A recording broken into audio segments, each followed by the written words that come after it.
Fala, galera! Bem-vindos aqui a mais um crossover entre Take-04 e Papo Walker. Chegamos já ao 20º episódio, o episódio intitulado Splinter, a nossa 10ª temporada, parte C. E foi mais um episódio onde tivemos ali, cara, bastante desenvolvimento ali de personagens, principalmente do personagem da princesa, né? Mas vamos falar logo sobre tudo o que aconteceu. Henrique, tudo certo? Tudo certo, Luke, beleza? Fala, galera, tranquilo? Tamo aí, né? Tá chegando, né? Tá no meio aí já quase desses episódios todos aí, a gente tem que falar sobre a princesa, né? Eu acho que é o ponto-chave desse episódio e algumas coisinhas a mais, mas a princesa chegou pra gente conhecer. Agora a gente realmente conheceu, né, a princesa.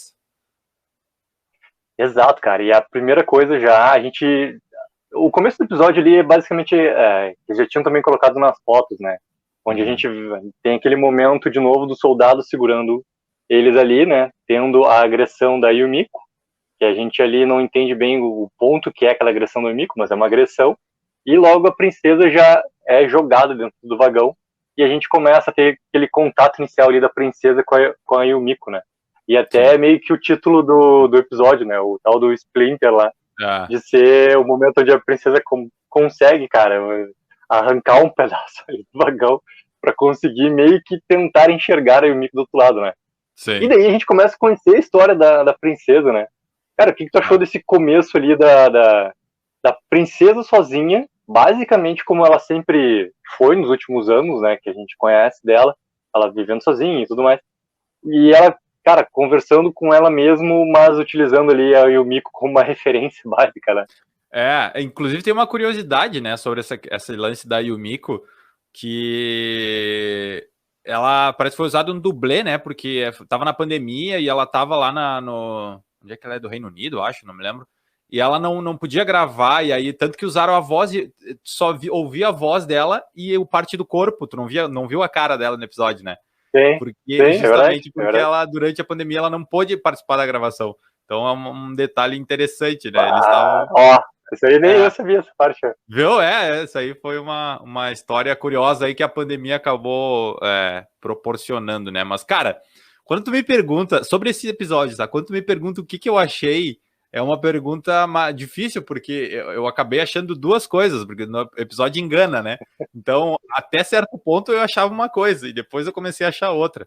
Mas, justamente, né, nesse momento da princesa, eu acho que um dos focos é as ações da princesa e as consequências que isso tem, né? Então, ela começou a ficar mal psicologicamente porque ela começou a se culpar do fato dela ter tentado pegar a faca, né? E a Yumiko voltou para ajudar ela e tal, e ela recebeu aquela paulada na cabeça, né? Que agora eu já nem sei, será que é real? Será que aconteceu aquilo mesmo, né? Mas enfim, acho que até essa parte aconteceu. Pois é, cara. Pois é. A gente agora não sabe, foi um episódio bem confuso nisso, não confuso, era a intenção deles, né, nos confundir, né, nesse sentido. Mas, cara, isso é verdade. Vamos lá, era a intenção deles e eles conseguiram, né, eu fiquei bem confuso em vários momentos, assim, conseguiram. Cara, quando ela entra no vagão, assim, que ela é jogada, na verdade, né, ela não entra, e ela vai em busca ali da Yumiko justamente por essa relação de ela estar preocupada e ela se sentir culpada, né, de a Yumiko ter aquele ferimento por conta dela ter reagido. E aí ela começa a falar e aí vem a história. E aí entra já a primeira parte onde era um dos objetivos do episódio também, a gente conhecer mais sobre a princesa. E, inclusive, a gente já sabia que esse episódio ia ser focado na princesa, mas foi mais do que eu esperava até. Eu achei que não ia ser tão aprofundada assim. Eu acho que eles foram bem fundo, né? Justamente trazendo essa questão do quanto ela é quebrada, né, cara? Ela é uma personagem extremamente traumatizada, né? A abuso lá de autoridade, abuso físico, né? Tanto que o cara, imagina, quebrou a mandíbula dela, assim, e que eles fazem a mesma coisa no episódio, né, cara?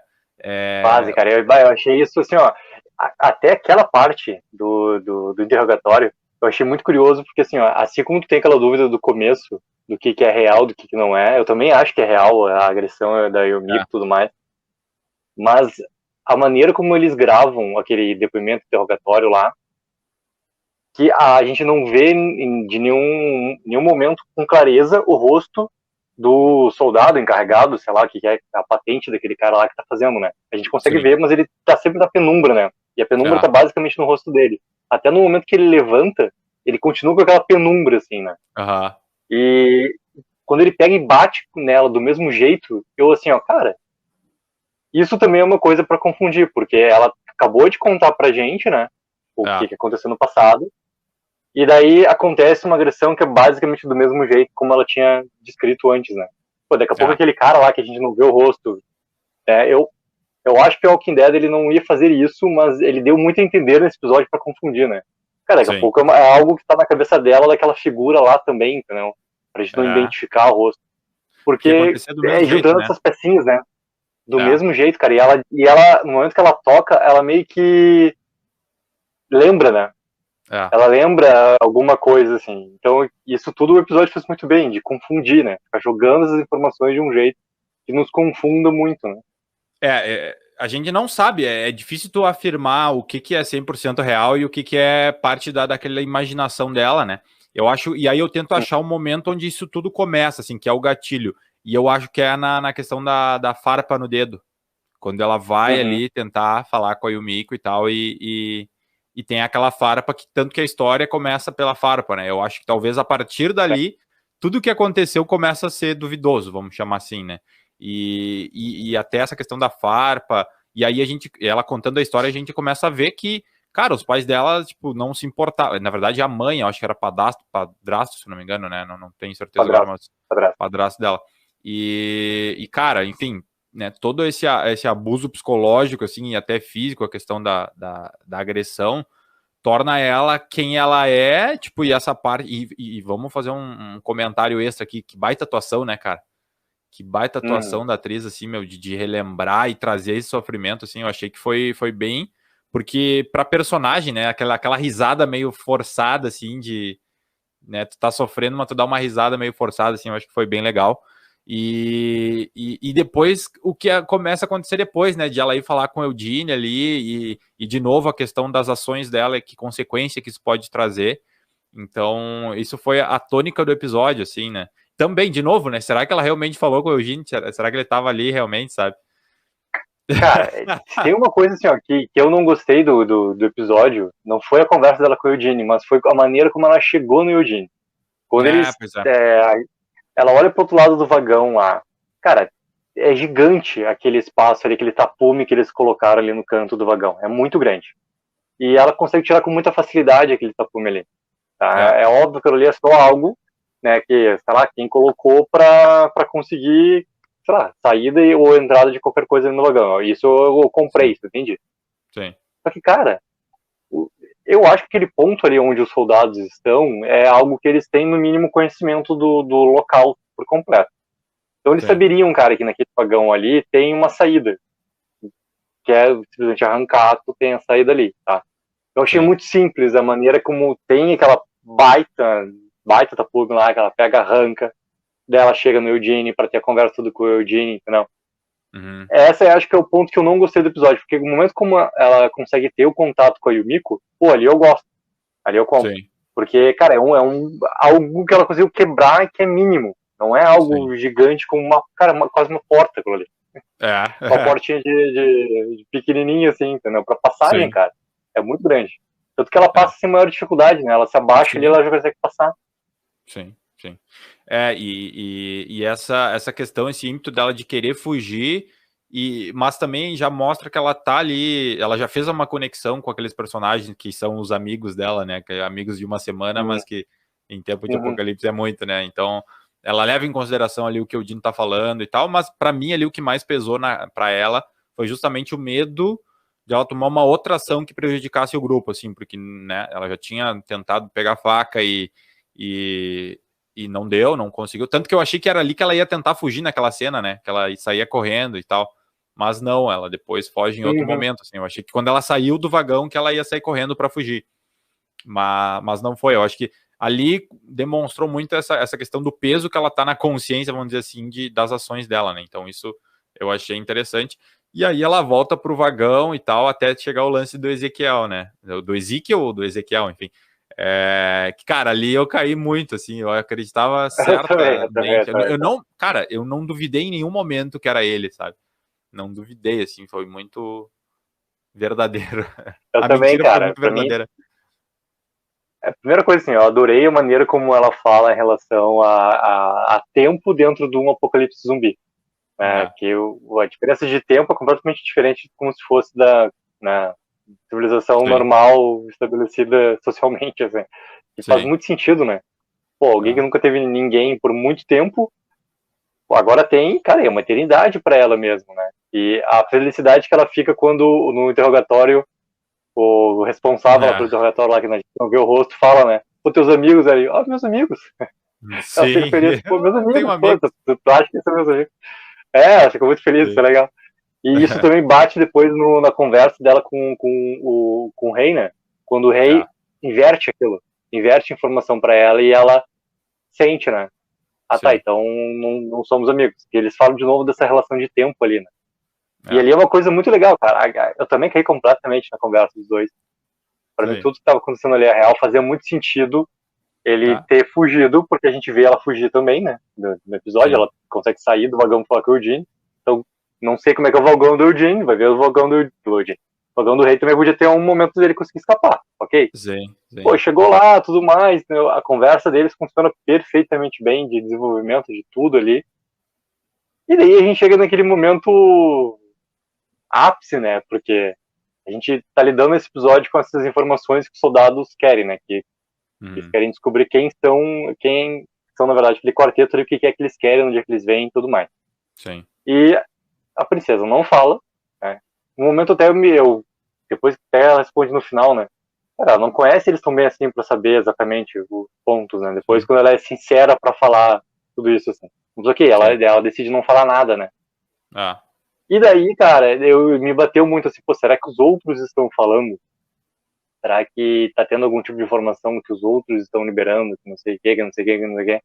sim. E essa conversa toda dos dois ali que leva pra, cara, pegar a maneira como eles pegam o soldado, ela é até meio bobinha, porque ela, depois eu pensando na cena, ela é pra parecer realmente uma farsa, porque É, ela é exatamente. realmente uma farsa, ela não Aham. é aquilo ali que aconteceu, né? É, a mesma coisa, cara. Eu fiquei com a mesma impressão. Na hora que eu tava olhando, cara, mas o rei tava escondido atrás dela. Como é que ele aparece na Uhum, frente, assim? Porque, em teoria, ele estava atrás, né? O que pelo menos uhum, nos dá a entender, que ele se esconde naqueles panos ali. E aí, como é que. Tá, mas é que aí as coisas começam a acontecer tão rápido que na hora passa batido. Só que, de fato, depois dá pra ver, sabe o que lembra até. E aí depois tem outra cena que me lembra isso também. Quando ela tá falando com o soldado, já quando ele caiu ali, e o rei fica uhum. caminhando atrás dela e falando, caminhando atrás dela e falando. Cara, depois que eu vi o episódio que eu comecei a entender, parece meio, às vezes, algumas coisas do Clube da Luta, sabe? Quando tá Sim, cara, sim, um na frente e outro sim. atrás, assim, sabe? Ficou bem essa dinâmica, eu achei parecido. E essa parte quando eles derrubam o soldado é bem isso, né, cara? Porque, teoricamente, não tinha como ter acontecido de fato aquela cena, sabe? Se fosse dois personagens, assim. Então, esse é um primeiro Sim. ponto. E também sobre a fala, né? Porque depois eu refletindo, tudo que o Ezekiel fala, na verdade, é o que ela tá pensando. Porque ele é uma Exato, projeção dela. Então, exato. cara, quando ele fala de será que são meus amigos e tal, essas dúvidas que estão na cabeça dela, né? E ele fala, eles são meus amigos, né? E ela, tá, então quer dizer que eles não são, mas isso é o que ela tá pensando realmente, né, cara? Então, na hora Uhum. a gente não percebe, mas depois que tu começa a prestar atenção nos detalhes, depois tu já sabe, essas coisas vão se encaixando e tu vai, tu vê ela mesmo, apesar de, mesmo que ela goste de sentir parte daquele grupo, ela ainda tem dúvidas, né? Ela ainda, será que eles são realmente meus amigos? Que é uma coisa que parte também dela, né? Então, esses detalhes que depois que tu pega ali o plot ali do episódio, né? O plot twist, tu começa a encaixar umas coisas, né? Exato, cara. E aí a gente chega naquela parte que daí, assim, cara, eu ri muito no primeiro momento. Que quando ela foge, né, e ela foge com a arma ali, eu comprei Sim. muito depois ali, quando tem a informação, né, do soldado lá que a arma não tinha nem munição, né? Hum, Eu compro que tipo de informação lá, porque justamente eu acho que. Já vamos falar do depois, né? Então, sim. peraí, vamos voltar. Aí ela foge correndo com a arma lá, e ela vai passar pelo portão, né? E bate na cabeça dela a primeira coisa, né? Eu vou, me salvo, porque eu não tenho ligação com essas pessoas, né? É isso que acabou de falar, acabou de acontecer ali, ou não, fico para ajudar, porque sim, eu tenho agora uma ligação com as pessoas, né? Aquele confronto que tá na cabeça dela, que é justamente isso, né? E daí tem aquela cena que é muito engraçada do rei aparecendo dançando com dois zumbis, pra daí, assim, o episódio jogar na nossa cara tudo que tava acontecendo até ali então, que daí chega até a questionar, assim como tu questionou no início lá a questão da toda a parte que os soldados fazem com o Miko também, né? E eu cheguei a questionar aquele negócio do soldado do interrogatório tá com o rosto sempre na penumbra, mesmo quando ele se levanta, ele tá na penumbra. Sim. Que o episódio daí, assim, escancara pra, assim, cara, tudo que aconteceu aqui pode ou não ter acontecido dessa forma como vocês estão vendo. Né? E daí tem aquela grande conversa entre os dois até a decisão dela do voltar, né? Sim. E a decisão entre ela mesma, a conversa entre ela mesma, né? Porque tudo aquela projeção, eu acho que isso é um ponto bem importante, assim. E que ela fica nessa dúvida, porque ela fala ali, eu acho que até nesse momento, que ela fala, não, que ela é muito boa sozinha, né? Ela fala que ela se dá muito bem sozinha e tal. Até muito por conta, talvez, desse trauma na infância, que ela nunca teve com quem contar, enfim, ela teve meio que sempre se virar sozinha. E aí, quando aconteceu o apocalipse, isso também acontece. Mas sabe que uma coisa que eu também fiquei pensando é da onde, lá quando aquele primeiro episódio que ela aparece, tem a fala onde ela diz assim, que já me disseram que eu sou muito difícil de ser amada, uma coisa assim, mais ou menos tem uma fala. E aí eu sempre fiquei com essa fala na cabeça para saber no futuro o que ia acontecer. É bem provável que seja. Eu imaginei que era de algum relacionamento amoroso, assim, mas daqui a pouco isso pode vir até da família, né? Dos pais, que assim, que diziam que não tinham como, que não amavam ela, basicamente, né? Que ela não tinha nenhum afeto, assim. Então, eu sempre fiquei com isso na cabeça e eu acho que nesse episódio, né, dá esse espaço para pensar nisso. Mas é legal, né, cara? Até meio bobinho onde ela tá fugindo e, tipo, ela põe a arma e vai passar por baixo e tranca, assim, é um negócio que ela não tá muito pensando, né, logicamente, daí tranca ela, volta, e aí que aparece não sei o que é, a imaginação ali, né, aquela projeção, mas eu acho que esse é o ponto também de virada, onde ela se decide, assim, ela acaba, digamos assim, com essa dúvida que ela tem na cabeça dela, de faço parte de um grupo ou vou me virar sozinha. Eu acho que ali ela consegue tomar uma decisão, e é quando ela volta, e aí tem lá a questão do soldado, e aí já tá, teoricamente, né, tudo normal, assim, ela tá só ela, tá o soldado, ela, desculpa, às vezes eu não sou louca, ela até fala, né, então eu acho que a partir dali ela meio que retoma, de alguma maneira, o raciocínio lógico, né, de saber o que acontece. E aí tem essa parte do soldado, né, cara, até te comentei em off que quando acabou o episódio eu fiquei assim, meu Deus, o que aconteceu? Eu não tinha entendido ainda, né, logo que acabou, depois que eu fui digerindo para entender, né, a parte que o soldado, daí que ela volta pro vagão lá com o soldado, né, meu? O que tu achou ali daquela parte já, que daí se encaminha pro final? Cara, eu gostei, tá, tem uma coisa ali que ele faz de se colocar como isca, né, pra dar um jeito de conseguir aquelas informações ali, que eu compro aquilo ali, né? Aquilo ali é algo que é uma estratégia que tem, né, usada por eles ali naquele momento, e ele se coloca naquela situação, e até acho que ele nem é um soldado simples como ele fala ali. Eu acho que ele é alguma outra coisa importante dentro do, não só daquela parte ali mais bélica de como o Elton, mas alguma coisa mais importante, assim. Porque é uma coisa que a gente já viu muito, cara. Eu cheguei a me lembrar do momento de Lost, porque Lost tem uma coisa parecida com isso, e lá na segunda temporada, isso não é spoiler pra ninguém, que Lost acabou 15 anos, então quem não viu, não posso fazer nada. Então. Pra mim, eu não vi, mas pra mim tudo bem, porque eu não vou assistir também. Não vai ver, não vai assistir. Tem o líder lá de uma comunidade, cara, que ele literalmente se joga para como se fosse um culpado de algo, onde eles não sabem quem é aquela pessoa lá, para depois se descobrir que ele é o líder da comunidade. Ele está se colocando justamente para conhecer as pessoas e receber essas informações das pessoas, entendeu? Então ele se joga nessa posição. E ali depois, cara, eu pensando assim, ó, daqui a pouco pode ser isso também. Porque a forma como ele reage depois é muito simples, cara. É muito simples quando ela dá as informações para ele. Ele conversa, cara, bem tranquilo, de boa. Ele arruma, ele não tem nenhuma atitude que seria de sei lá, agora eu tô tomando de novo conta da situação porque estou em vantagem, entendeu? Em relação a ti. Não tem nada disso. Era algo Mesmo esperado, que ele tenha aquela baita potência ali fora, né? Ele abre o vagão, tá todo mundo ali, né? Tá uma Sim. galera ali. E acho que aquilo ali, daqui a pouco, reforça também ele ser uma isca. E ele tá fazendo aquilo ali completamente de propósito. Ou seja, uma isca que não é bem isca, né? Uma isca que tu tá fazendo isso com um propósito, né? Então, Sim. acho que funciona bem desse jeito, assim. Pois é, mas, cara, eles... Eu fiquei confuso, sabe? Porque realmente tem que ser uma estratégia e um controle que eles tinham que estar tendo muito grande. Porque, assim, cara, ela chegou no portão pra fugir, né? E ela volta por uma questão dela. Tipo, na cabeça dela. Ela ali tem aquela conversa que a gente recém falou. E ela volta. Tá, mas e se ela fugisse dali? Será que eles tinham alguém daí lá fora esperando? Não sei, né? Talvez a gente nem saiba isso. Mas eu acho que nesse ponto fica um pouco confuso pra mim, assim. Porque, tá, e se ela passa pelo portão, sabe? O que ia acontecer? Sim. Eu acho que talvez Cara, se tivesse mas mostrado um takezinho de alguns assim, soldados. Que Por isso que... essa é aquelas coisas que não adianta, entendeu? Porque a resposta que o que der não vai dar.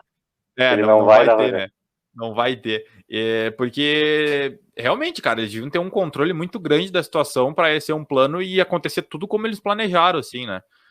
Então, não sei, né, cara? Mas tu vê que o cara que tava, se realmente aconteceu e aconteceu dessa forma lá, o interrogatório com ela, tinha dois caras, né? Tinha esse na penumbra e tinha que seria um soldado que tá mais afastado. Daqui a pouco esse soldado seria que às vezes realmente é o líder, digamos assim, né? E quem tá ali é alguém que tá só executando porque aparentemente ele é o chefe, mas talvez ele tá só fazendo as perguntas, entendeu? E são perguntas bem... É um script, assim, são perguntas uma atrás da outra. Talvez o cara que é o líder, realmente, ele tá ali se fingindo de soldado. Daqui a pouco até é o mesmo cara, né? Vai saber. Então, isso aí faz sentido, cara. Daqui a pouco esse cara ser alguém importante, assim, enfim. E na verdade, aí, assim, ó, depois dessa cena, né, ela dá as informações, fala e tudo mais, e aparece todo mundo lá, assim, encapuzado e tal. Ele diz: consegui as informações, vambora. Só que a gente não sabe nada que aconteceu da perspectiva dos outros personagens, né? Tipo, como é que foi o interrogatório deles, se teve interrogatório, o que aconteceu. Então, foi todo pela perspectiva da princesa, assim. Então, é engraçado porque... E aí a gente já tem a dúvidas, né, de se o que é real, o que não é. Mas a gente não soube nada de nenhum dos outros personagens, né? Nem do rei, que a gente achava que ia saber. Não, né? A gente sabe que não era o rei verdadeiro e tudo mais. Então, mas, de novo, né?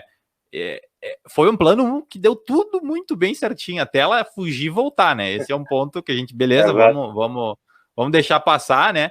Mas, cara, enfim, deu certo. E eu acho que eles estão indo agora pra Commonwealth, cara. Eu acho que eles estão indo pra comunidade lá. Cara, faz muito sentido, assim. Eles não... Quando a gente vê esse personagem de novo, né? No próximo... Provavelmente só na próxima temporada que a gente vai ver ele de novo. Mas que realmente eles tenham passado por essa fase ali de primeiro momento de protocolo que tem dos soldados e tudo mais, que eles já estejam levados já para Commonwealth. Até porque senão acho que vai ser um pouco de enrolação também, se de novo a gente vê eles ali de novo nos vagões, entendeu? Para ter alguma outra coisa, entendeu? Sim. Não sei, depende também da maneira como eles forem lidar, mas faz muito mais sentido para a série andar, né? E isso é um ponto, né? Como a gente ia falar lá no começo, né? A série, ela tá apresentando muita coisa, mas ao mesmo tempo ela não tá andando. Então, é bom que a série ande também, né? Sim. Então fique só no desenvolvimento dos personagens. Porque acho que do pior medo que acho até que a gente tinha, que esses episódios fossem só uma questão de linguiça lá, que não tivesse acontecendo nada, fosse sobra até de gravação. Cara, não tem nada disso. Eles estão realmente conseguindo apresentar coisas que importam pra gente sobre os personagens principais. Então tá lindo, tá maravilhoso. Mas a trama em si, ela não tá indo, né? Ela tá apresentando de vez em quando alguma coisinha ou outra ali, assim como os ceifadores, que nunca mais foram falar dos ceifadores, coitados lá, foram esquecidos, né? Mas é algo ali que a gente sabe que vai voltar em algum momento. Ok, vai voltar. Mas tomara que, né, a trama vá também pra frente, assim. Sim. Cara, vai... Eu acho que até a gente tava falando de como que vai ser o gancho pra 11ª temporada, né? Eu acho que talvez um dos únicos pontos mais diretos, assim, de conexão seja justamente essa parte ali desse núcleo, né, da princesa ali, do rei, da Yumiko e do Eugene, com o Commonwealth. Eu acho que é por ali que vai ser, pelo menos, a principal porta de entrada, vamos dizer assim, para a 11ª temporada, entendeu? E eu acho que talvez eles possam usar eles lá dentro de Commonwealth, algum diálogo para eles daqui a pouco costurar algumas coisas, assim, numa fala rápida de algum dos personagens, a gente saber, eles vão comentar do interrogatório ou de algo assim, do que aconteceu ali, entendeu? Pra gente meio que entender talvez algumas pontas soltas desse episódio 20 aí. Então, pode ser que isso aconteça, talvez eles né, ou só vão passar batido mesmo, né, porque como eles deixar assim, deixa algum furo ali e vai embora. Mas, cara, eu até diria que eu esperava um pouco mais de Commonwealth, de informações sobre, eu sabia que ia ser focado na princesa, mas foi bem focado na princesa, né, bastante, então foi praticamente só ela e os impactos, enfim, a questão psicológica, e alguns detalhezinhos, né, eu acho que talvez para quem lê os quadrinhos a fundo, que sabe, talvez a gente tenha tido algumas dicas ali, algumas ceninhas bem soltas, de que possa ter indicado alguma coisa que eu não me peguei, assim. Teve uma cena que eu achei estranho, que eu acho que era mais para talvez deixar a Yumiko, aliás, a princesa meio mal, que passa 2 soldados na frente do vagão da princesa e eles falam assim, eu até voltei para ver o que eles tinham falado, porque eu não entendi de tão rápido. Eles falam, eu nunca tinha visto alguém se transformar tão rápido. E foi depois que a Yumiko tinha ido embora. Tipo, é uma cena, assim, muito rápida, que não entrega nada, a gente não sabe de quem tá falando e tal. Ou foi só pra né, deixar a princesa mais afetada psicologicamente, ou, sei lá, né, talvez tenha algum desdobramento depois. Mas eu acho que é esse tipo de coisa, assim, que vai acontecer, sabe? Pequenas coisinhas que podem ter aparecido nesse episódio que tem alguma coisa depois, né, a mais, assim. Sim. E, Henrique, nota para esse episódio. Qual nota é de Splinter, nosso 20º episódio? Cara, vamos lá. Deixa eu pensar nas outras notas para ser meio coerente, né? Para mim, esse episódio ficou um pouquinho abaixo. Não sei se pela expectativa, que eu esperava que entregasse mais Commonwealth, ou, né, enfim, porque, cara, ok, desenvolveu a princesa, legal, a princesa é uma boa personagem, bem interessante. Mas, cara, enfim, eu esperava que tivessem outras coisas, ou um pouquinho mais. Eu vou dar, então, uma nota 8, né? Eu tinha dado 9,5, aliás, 8,5, 9 e tal, então eu acho que até você ali, uma nota 8, eu acho que vai ficar de bom tamanho para esse episódio. Teve coisas que eu gostei, essa questão de virar expectativa ali, de ser tudo uma imaginação, eu achei legal, eu acho que, mas fiquei com algumas dúvidas, assim, então uma nota 8 eu acho que tá de bom tamanho. E tu, que nota tu dá aí para esse episódio? Cara, eu assino embaixo essa nota 8 aí. Assino embaixo. Boa. Porque é a mesma coisa, cara. Adorei conhecer a princesa. Adorei. E ao mesmo tempo me preocupei por a trama não andar. Então essas duas coisas no final do episódio me bateram, assim, de pensamento. Pô, né, uma coisa e outra coisa, assim. Que isso já tinha me batido semana passada com aquela quebra do personagem lá do mês, né? Sim. Não ser nada a ver com ceifadores, assim. Então lá já me bateu o alerta. Aqui esse alerta agora começou a, né, coisinha que ele começar a girar, assim. Então, sim, é isso, cara. É basicamente isso. E como a gente já meio que sabe que os próximos 2 episódios ali, eles sim são centrados da mesma forma como esses outros episódios são centrados, né, nesse desenvolvimento de personagens. Sim. Ok, é essa linguagem que eles definiram para esses 10 episódios, entendeu? Então, a gente meio que já entende que a trama, cara, daqui a pouco. Né? Daqui a pouco vai ser o que você falou ali, vão apresentar pontinhos, mas ela não vai ir. Eu acho que não vai avançar, cara. Eu nem tenho essa expectativa, assim, eu quero que eles preparem bem o terreno para a próxima, assim, que façam bons ganchos, pavimentem ali algo, né, além o aprofundamento em alguns personagens, que ok, beleza, tem que acontecer, mas que eles façam uma boa e costurem coisas que tenham que costurar sobre a Meg, seu passar, enfim, né, preparem bem esse terreno e que daí venha, né, deixem bons ganchos ali para a 11ª temporada que a gente possa ver, porque daí vai ter um ritmo melhor, eu acredito, a 11ª temporada, sabe? Se ele deixar tudo meio preparado agora, o ritmo vai poder já de início ser mais acelerado na 11ª, né? Exato, cara, exato. Então, galera, fica a nossa expectativa agora pro nosso 21º episódio, que a gente já sabe ali que é centrado no Daryl, na Carol, né? Tem alguns indícios ali que vai ser daqui a pouco muito mais centrado até na Carol, de contar algumas coisas que estão contando com ela ali. Henrique, onde é que a gente encontra o Popolk? Galera, Papo Walker também tá no YouTube, né? Assim como a Take aqui, o canal da Take tem diversos vídeos. No Papo Walker a gente fala coisas mais específicas de The Walking Dead, Fear, né? World Beyond, que agora deu uma parada, mas vai voltar também. Então a gente tá lá no YouTube, mas a gente também tem áudios lá que a gente já falou sobre a série no Spotify também. Então a gente tá nessas duas plataformas, basicamente, aí em áudio e em vídeo, pra gente falar sobre esse universo aí de zumbi. Então, galera, botem aí nos comentários o que achou desse episódio, se gostou ou não gostou desse passado todo da princesa, e principalmente, assim, dessa linguagem que esse episódio mostrou pra gente, né, de nos enganar em muitos momentos ali de tudo que aconteceu. Comentem aí se galera, vocês caíram também ou não, né? Exatamente. Galera, grande abraço, até semana que vem com o próximo episódio de Walking Dead.